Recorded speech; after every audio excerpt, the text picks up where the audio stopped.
Hello, j'espère que vous allez bien. Aujourd'hui, on se retrouve pour la seconde partie du bilan culturel du mois de janvier de 2022, où je vais parler de livres, de comptes YouTube et d'une pièce de théâtre qu'on m'a offerte et que je suis allée voir en janvier. Je commence avec le premier livre que j'ai lu ce mois-ci, que j'avais déjà commencé en décembre et que j'ai pris mon temps pour lire parce que c'est l'une de mes autrices préférées, c'est devenu l'une des écrivaines que je porte au nu limite parce qu'elle m'inspire tout le temps et en plus c'est une écrivaine qui continue à écrire actuellement. Il est question de Déborah Lévy. Déborah Lévy, vous l'avez peut-être croisée en librairie à la rentrée précédente et à cette rentrée littéraire. Elle a publié son autobiographie depuis quelques temps, qu'elle appelle Mémoire vivante ou Mémoire en mouvement, quelque chose comme ça.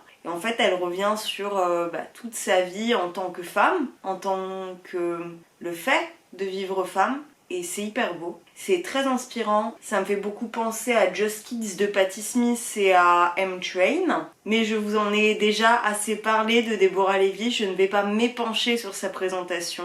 Je vais vous parler de la dernière partie de son autobiographie, à savoir Real Estate ou État des lieux, qui est publié en français depuis la rentrée précédente. Dans Real Estate, elle porte vraiment un regard sur la vie, sur les lieux qui ont marqué sa vie, sur le fait qu'elle ait changé d'endroit à plusieurs moments, qu'elle soit passée du continent africain pour arriver aux États-Unis où elle a vécu à LA, où c'était aussi toute une culture très précise, très particulière, et qu'ensuite elle est venue habiter à Londres dans un appartement qui avait notamment un jardin qui devait sûrement être auparavant une sorte de jardin japonais à l'intérieur de sa propre maison. Sauf que le temps a fait et qu'aujourd'hui il n'est plus entretenu, elle ne s'en occupe plus. Et l'état des lieux dans lesquels elle se rend donne aussi à voir toute sa psychologie, tout ce côté qu'on entend souvent quand on ne fait plus attention à soi et où on ne fait plus attention à son intérieur. C'est comme si au début elle avait du mal à accepter la vieillesse et que ça se ressentait beaucoup dans l'espace où elle vivait. Puis au fur et à mesure du temps, elle repart encore ailleurs, elle continue à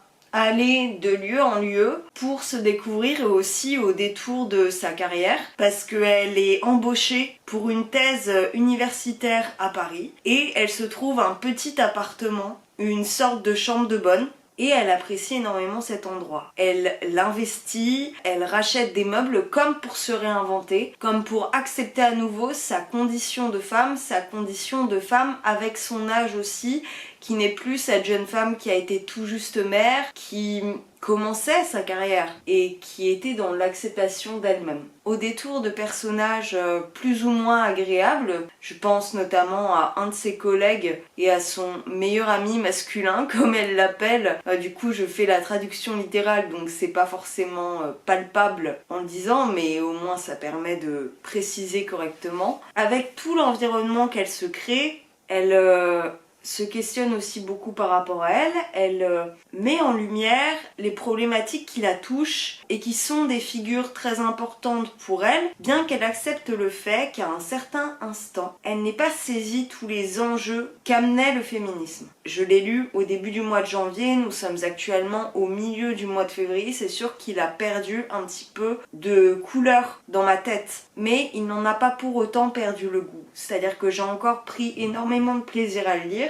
Le début a été plus laborieux parce que ça touche aussi des éléments que moi je n'ai pas. Mais pour autant, ça n'a pas été un problème, dans le sens où au fur et à mesure, ça m'a permis de découvrir aussi ce que c'est que de devenir plus âgée en étant une femme, la vision que les autres ont de nous, le rapport à la sexualité, le rapport à la maternité, à la sororité envers sa fille aussi, et d'accepter de la voir vieillir et de se voir vieillir aussi, le fait de voir les choses partir et le fait de quitter les endroits dans lesquels on a grandi, qu'on a connu et dans lesquels on a évolué, qui n'aura rappelle des souvenirs. Et le livre n'est fait que de souvenirs. Et ses mémoires ne sont évidemment faits que de souvenirs. Et là où on pourrait se dire que c'est quelque chose de plus actuel que dans les tomes précédents, elle parvient tout de même à avoir un regard de recul sur elle-même. J'adore toujours autant sa plume. Maintenant que j'ai lu les 3 tomes de ses mémoires, je ne peux que vous inciter plus encore à la lire. Ensuite, je vais passer brièvement sur quelques nouvelles que j'ai lues. J'en ai lu plusieurs de Feydeau, à savoir Les Réformes,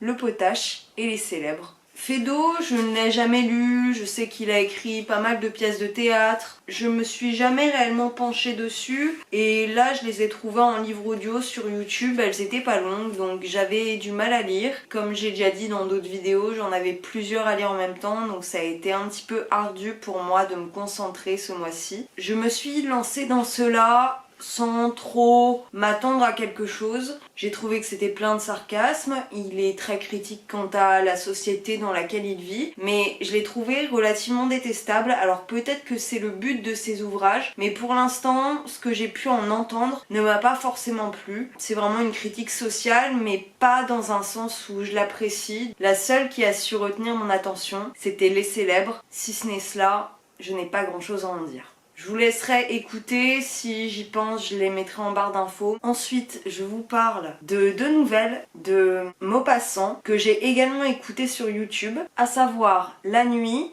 et Aventure parisienne. La Nuit, c'est une de ses nouvelles les plus connues. On va suivre un narrateur et ses déambulations dans la ville de Paris, au milieu de toutes les hallucinations qui le portent. On voit le fait qu'il soit très proche du gouffre et cet écrit me fait beaucoup penser à une nouvelle de Dostoïevski qui est Songe d'un rêveur solitaire, il me semble. Le titre n'est pas forcément traduit de la même manière. C'est très beau aussi, ça fait appel aux mêmes choses que chez Maupassant. Quoi qu'il en soit, les 2 narrateurs se retrouvent en face d'un même mur et on peut créer les relations de cause à effet et à quel point on arrive en face de nos vies. Et Aventure parisienne, ça reprend quand même beaucoup plus de problématiques qu'on a pu voir chez Maupassant, à savoir la bourgeoisie, le désenchantement. Ça me fait beaucoup penser à Bel Ami dans un sens, même si Bel Ami c'est pas une œuvre de Maupassant que j'ai appréciée.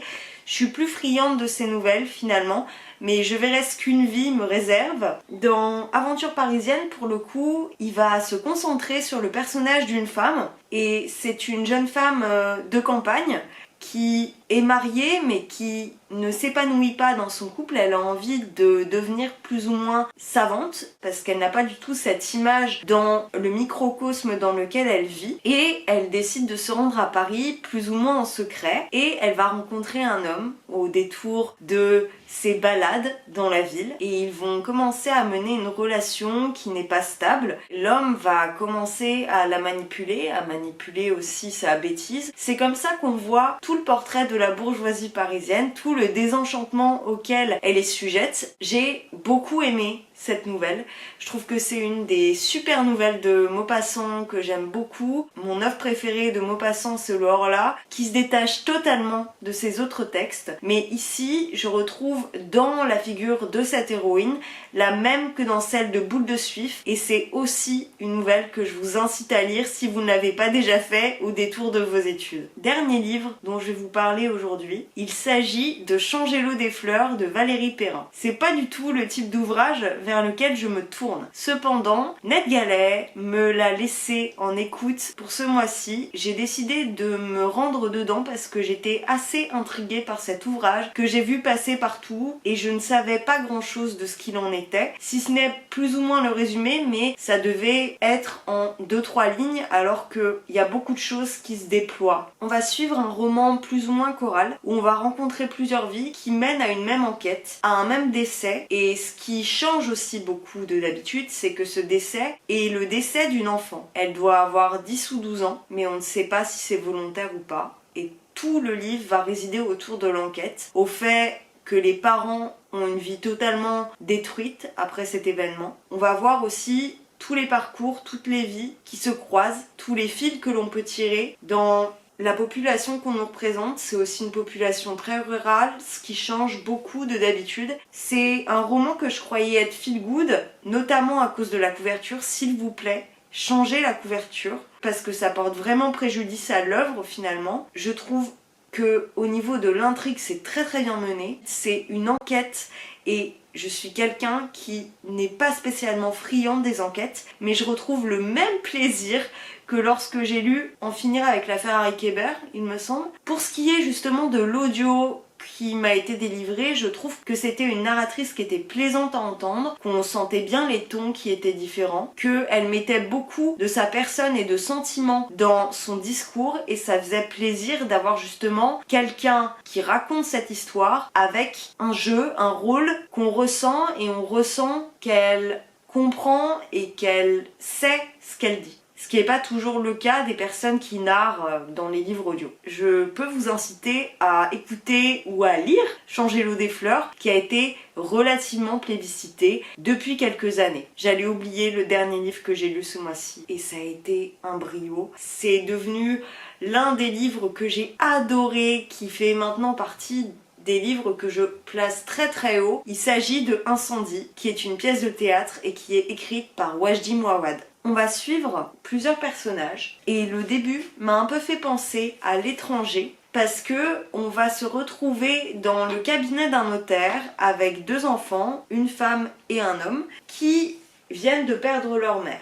Ils sont chez le notaire pour rédiger et pour lire, pour accepter le testament de leur mère. Au moment où le notaire leur donne tout ce que la mère a présupposé pour eux avant sa mort, elle a demandé à ses enfants de retrouver pour l'un le père et pour l'un leur frère. Sauf qu'il y a un problème, c'est que le père est censé être décédé et que le fils n'a jamais été connu. C'est-à-dire qu'ils n'ont dans leur tête aucun frère. La femme n'est pas nécessairement réticente, même si elle est très étonnée de ces conditions-ci. Et l'homme, quant à lui, refuse vraiment de le faire. C'est inenvisageable dans sa tête. Le notaire va essayer de les persuader parce que sinon, aucun des deux ne peut percevoir l'héritage qu'ils sont censés avoir. On va voir du québécois dans cette pièce. Et je ne m'y attendais pas du tout. Notamment parce que l'auteur est libanais. Sauf qu'au détour de sa vie, il s'est rendu à Québec et en France et donc il a décidé de prendre la langue québécoise. Ça m'a vraiment déroutée au début, je me suis demandé si j'avais acheté un livre d'occasion qui n'était pas dans la bonne traduction. Au fur et à mesure de la lecture, déjà ça part et ça prouve aussi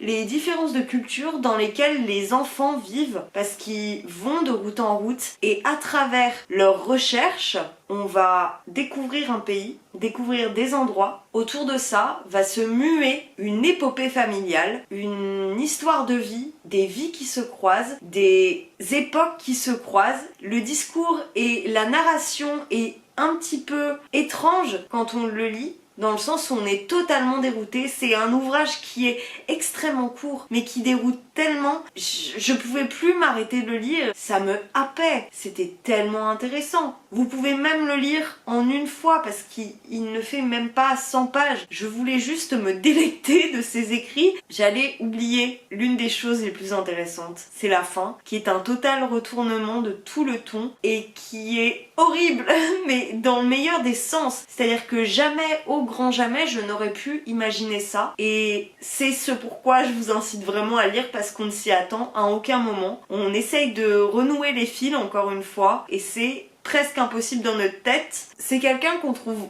difficilement en occasion et je suis très heureuse de l'avoir perçu au milieu des rayons un jour et de l'avoir commencé en ce mois de janvier parce qu'il faisait partie de la liste de livres que je voulais lire cette année. Ça a été fait dès le premier mois. C'est un succès. J'espère que ça sera pareil pour la suite. Pour ce qui en est de la pièce de théâtre, je suis allée voir à la Comédie Bastille et pendant ce temps, Simone Veil, qui est dans le genre du théâtre de boulevard. On m'a offert une place pour Noël et je ne m'attendais réellement pas à grand chose. Comme le titre l'indique, on va suivre Simone Veil, ou du moins ce qui s'est passé au niveau du féminisme depuis qu'elle est arrivée dans le féminisme. On va voir comment la condition de la femme s'est muée depuis tout ce temps. Alors c'est tenu par 3 comédiennes qui jouent les mêmes rôles dans des générations différentes, sur 3 ou 4 générations. Et de cette manière, on va suivre une sorte de frise chronologique du féminisme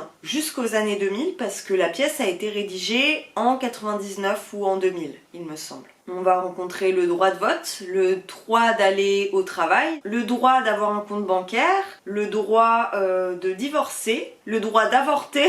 Et ça m'a fait assez étrange parce que j'avais encore l'événement en tête. Du coup, ça révélait aussi ce que j'avais déjà vu dans le film, mais d'une façon totalement autre parce que le ton était totalement différent. C'était une petite salle, relativement intimiste, et je pense que c'est une pièce qui se porte beaucoup à cela. J'ai été moins déçue que ce que je pensais. Donc c'est déjà un très bon point. Je ne suis pas forcément très friande de théâtre de boulevard. Le peu que j'ai pu en étudier, ça ne m'a pas marqué, ça ne m'a pas spécialement touchée. C'était intéressant de voir un nouveau style, un nouveau genre, bien que le comique soit pas nécessairement ce qui me plaît le plus. Le texte était bien pour l'époque où il a été rédigé. C'est-à-dire qu'aujourd'hui, il y a beaucoup de choses qui seraient à réactualiser. On fait notamment mention des téléphones, et je crois que les téléphones auxquels elle se réfère étaient à clapet. Donc c'est sûr qu'il y a une division entre notre époque et puis il y a 20 ans. C'est campé par 3 comédiennes de 50 ans, je pense. Elles s'inscrivent aussi dans ce féminisme-là, bien qu'elles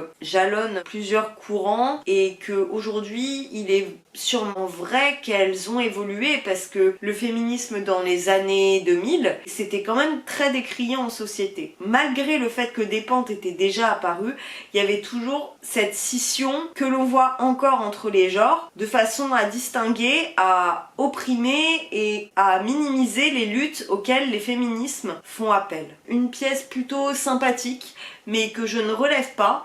Le seul truc que je relève, c'est qu'il faut vraiment que je retourne au théâtre cette année parce que ça me manque et je pense que je vais me remettre à ça d'ici peu. Je finis avec les contes et les chaînes YouTube. Je vais vous parler beaucoup d'illustrations, je pense, notamment avec la chaîne de Kelly Keko. Elle fait énormément de studio vlogs. Les studio vlogs, si vous regardez notamment Ectomorph ou Lana Songe, elles en font beaucoup et c'est très tourné autour justement de leur travail d'illustratrice, de freelance. Il y a beaucoup de contenus de studio vlog, majoritairement en anglais, mais vous pouvez en trouver en français qui sont vraiment chouettes et je vous incite à aller les voir. Mais aujourd'hui, Kelly Keko, qui est beaucoup moins connue, mais qui fait également des studio vlogs, que je trouve là encore super agréable à regarder, qui ne font pas des formats de 10 km de long, même si parfois j'aime bien regarder les vidéos d'1 heure, il faut prendre le temps et ce n'est pas toujours le cas. Encore une fois, un aspect graphique qui est très agréable parce que forcément quand on joue avec le dessin, avec l'image, on a cet œil qui nous permet aussi d'avoir une certaine analyse